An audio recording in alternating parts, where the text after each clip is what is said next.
Well, at least we didn't get too fucking far into it. Dude, if we don't see the red light, that means we're not recording, I guess. We're new to this. All right, well, anyway, so there was a total of 3 filming days. We had a tech scout day, I think a week before we actually did our official day 1. Yeah, it's gonna be fun. Michael is somewhere! What?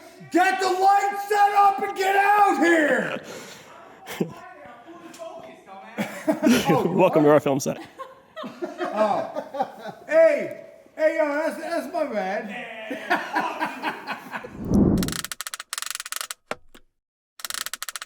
Not only did we have a tech scout, we had to also clean the place, and there was a lot of like prep work that went into this, and yeah, which leads us into day 1. And then act like you're going forward, I guess. That prep work, I mean, that makes day 1 go faster. And like, granted, our day 1 didn't go fast, but it could have been much worse. Oh, when I yell boom and he pauses, I need you guys to pause too, right? Michael? Yes. Yes, okay. So it's gonna be throw in, boom, everybody just, when you hear boom, just stop. Yeah, and I mean, for what it is, man, I learned a lot through that day 1, just how long things can take, because it's such a different beast. You know, when you're shooting coverage, you can cut coverage if you're about to run out of time, but again, for the POV, man, you can't cut coverage, not really. Let's go. Cut. Jeremy, I'm gonna toss, actually I'm gonna take this off. I'm gonna toss the helmet back to you. All right, let me grab this. Can you grab it? I'm trying. Okay. Oh, rather than put it on? Yeah, because they saw me toss off to the side. We were trying to make it to where there's no jump cuts, where everything felt fluid. So we had to strategize a plan going into this, and I think we were able to pull it off, and through most of the day we were succeeding. You know, we were falling behind a little bit here and there. Someone, Brittany, will you go out to that storage room and get another battery, but the bigger one? Yes, baby. Dad. Help! You're a real sport carrying around 35 pounds on your head like that. The thing that was the roadblock was trying to do practical effects. Like, I think it's something that we wanted to do so badly, mostly because we know shit about visual effects, not enough to like do them well, and we don't do them often. I think we try to do that. This film is definitely jumping out of our comfort zone.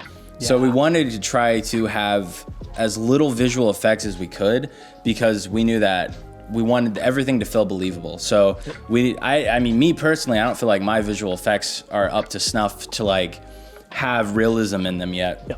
So we tried to do. We can do them, but you know, they're very clearly like added in post kind of effect. So yeah, we definitely wanted to go practical as much as we could. Yeah. But we knew that we were going to do some visual effects, so like the green screen and the mirror, and a couple other things that, like, for us to like get out of that comfort zone and practice and like learn that new skill. But we didn't want to like bite off more than we can chew, so that meant most of the blood effects were practical. And unfortunately, we had a scene in this film that, man, we wanted to work so bad, was the throat slit scene. If we had more time, dude.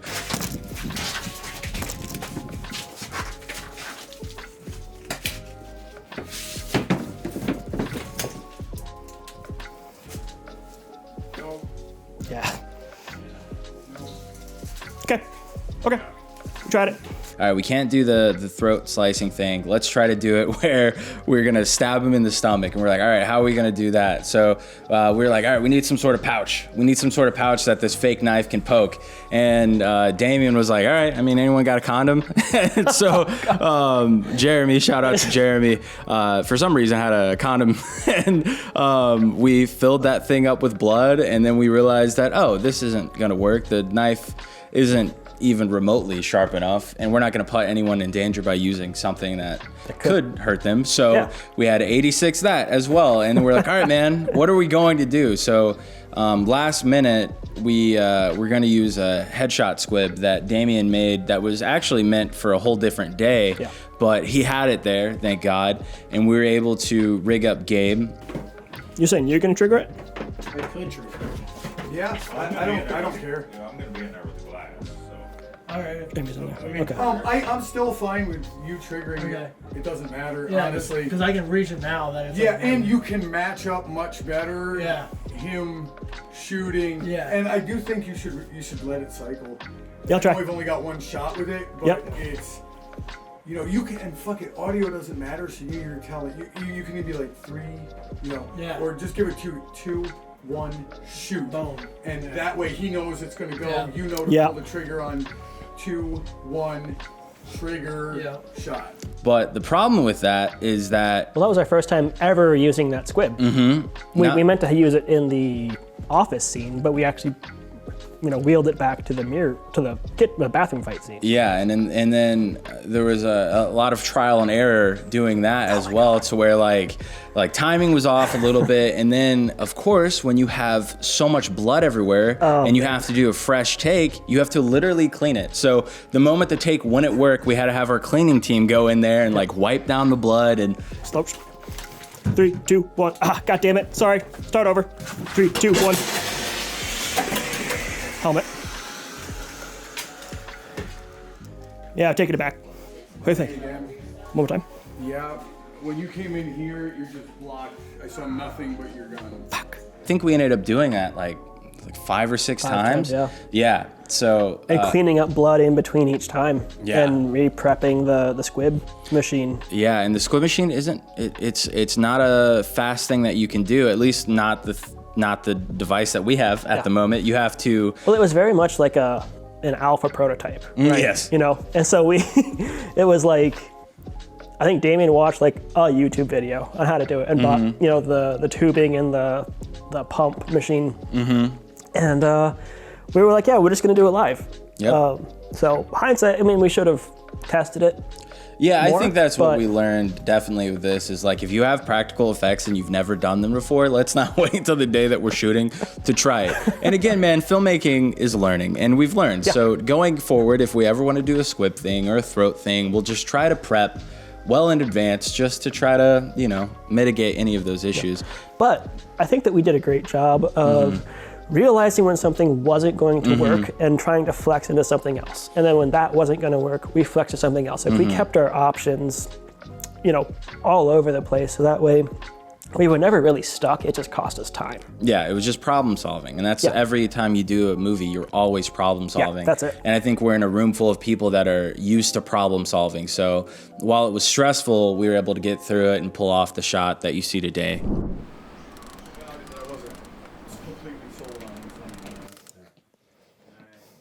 Let me know when you guys are ready. Ready. I'm rolling. You rolling, Jake? Yep.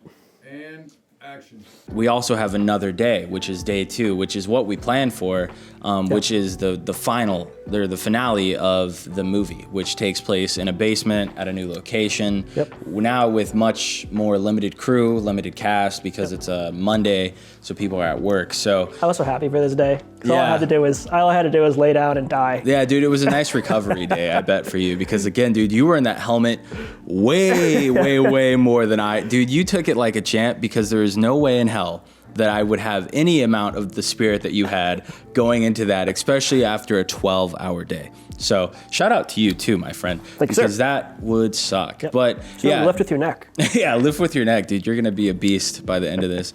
So yeah, that day 2 was a much more chill day, again with a practical squib effect. But Damien does a really good job with prepping everyone. We have a lot of rehearsal time, and I think you have to, because we don't want to clean up blood again. We don't have the time to clean up blood and reset the squib. So Jake actually came up with a good idea where it was like we have the practical effect, let's do it, but let's not waste all of this time on the practical effect. If we have to do visual effects, let's just do it. So we did 2 takes that we were happy with. One without the squib being there, just in case when we do the squib and it doesn't work, if it did, then we at least have the option to do visual effects, which ended up working out in the long run, because we killed that take, and then on the take we were doing with the squib, it ended up being something way better than our safety take. Like Vern was able to fall off the chair. Oh my God, he sent it. Dude, he sent it, man, and the blood beautifully went on the wall.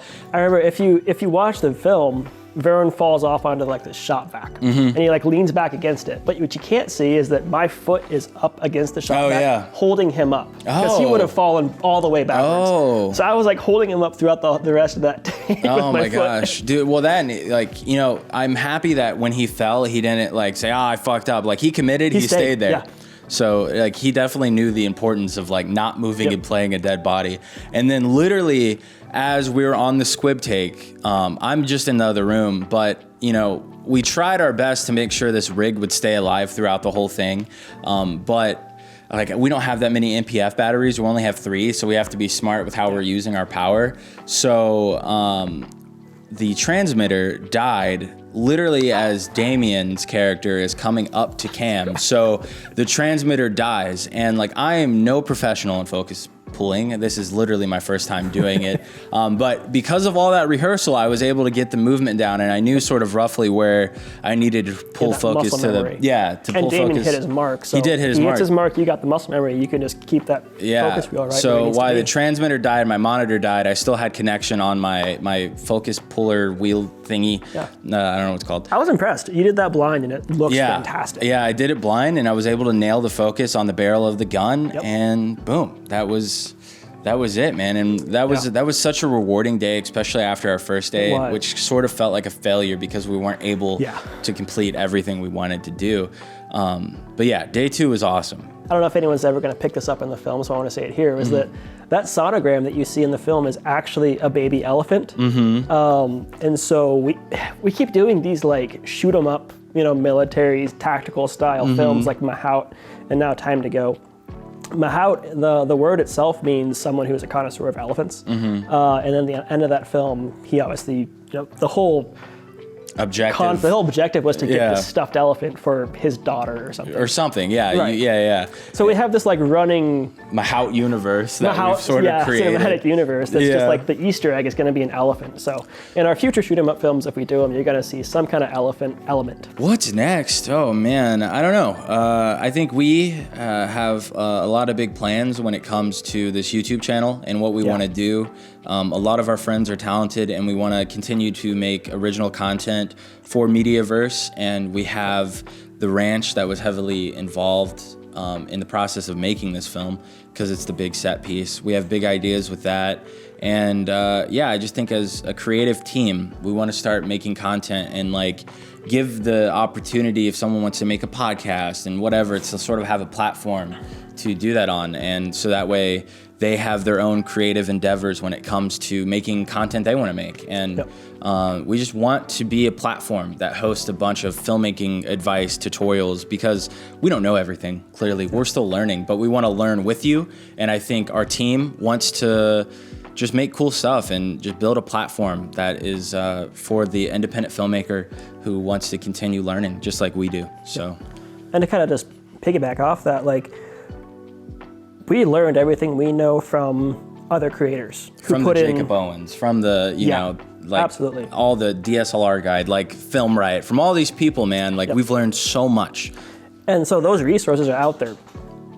Hey, buddy. So those resources are out there freely for anyone to go see. And we want to be a resource like that, especially through this YouTube channel. And we're not doing this Mediaverse thing, you know, with the ranch and, you know, the whole business to promote ourselves. We want to be resources for the Midwest filmmaking community. We're not, you know, trying to just elevate our own names. We want to build, you know, rise the tide for all ships to rise, right?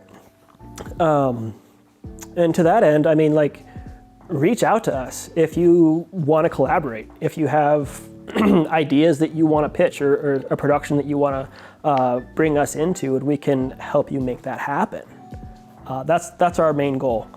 And we just want to make great movies, you know, and help you make your great movies, tell your stories. Yeah, and we just wanna keep making stuff, man, because we love making movies. At the end of the day, man, we love making movies. That's our slogan for this, and I'm sure there's a bunch of people just like us who love making movies. So join the community of Mediaverse, and you know, hopefully we'll all be able to hang out at some point at the ranch, because we got big ideas. So stay tuned for that and what comes from the ranch, because big things are coming. Big things are coming. We don't know what's coming officially, but hey, man, we're all working towards one big goal, and that is to help the the Midwest filmmaking community because it's given so much to us. So I think it's time for us to give back to them and just create a platform that we can all learn and just keep love, or as we can keep. I don't fucking know what I'm saying. I failed at the end of that. Jesus. Yeah, we can. Let's just go out and make some awesome stuff, guys.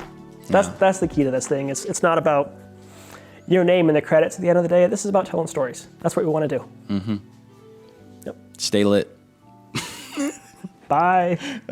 Is there a better way to end that? No. No? That was as good as it can be. Was that it? Yep. All right, first YouTube video? No, I guess not. I don't know. We'll see. Podcast done. All right. Until next time.